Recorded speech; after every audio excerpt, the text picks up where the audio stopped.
তাহলে আমি বলি কি, গরু ছাগল না হয়ে একটু মানুষ হওয়াটা আমার বাড়ির সকল মা বোনদের উদ্দেশ্যে। তো এই ভিডিওটা আমি বলতে চাইছি যে জিনিস প্রথা তোমরা আগের থেকে চালু করে রেখেছো, এই প্রথাটার ফলাফল কি হতে পারে তোমরা জানো কি? এই মনে করো, বাড়ির ভালো জিনিসটা, সুন্দর জিনিসটা বেশি বেশি করে তুমি তোমার ছেলেকে কিংবা তোমার বরকে তোমরা দাও।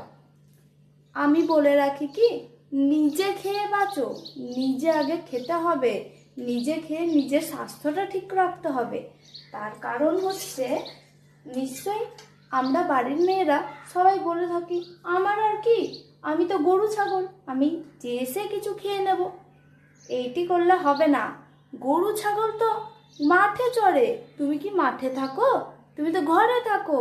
তোমার কত লোকের সেবা করতে হয়। যখন তুমি অন্য কোথাও যাবে, তোমার কোমর ব্যথা, পিঠ ব্যথা, কই ছেলেদের তো হয় না এটা।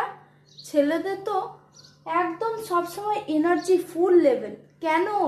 তোমাকে খাইয়েছো, ভালো ভালো করে করে ডিশ করে করে খাইয়েছো, তুমি খেয়েছো? তুমি খেয়েছো কি? খাওনি।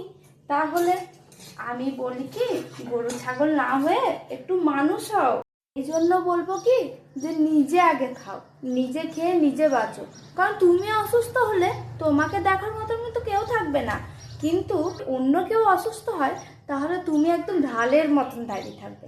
এত তোমার মানে তখন দয়া মায়া ছড়িয়ে পড়বে। কিন্তু তুমি অসুস্থ হলে তখন কারও দয়া মায়া ছড়িয়ে পড়বে না, কেউ তোমাকে দেখবে না।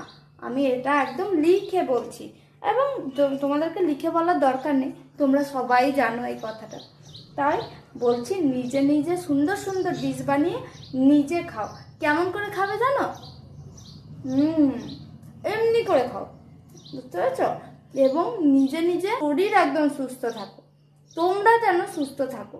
বাড়ির মেয়েরা সুস্থ থাকলে তাহলেই একদম সংসার অটল থাকবে, তাই না?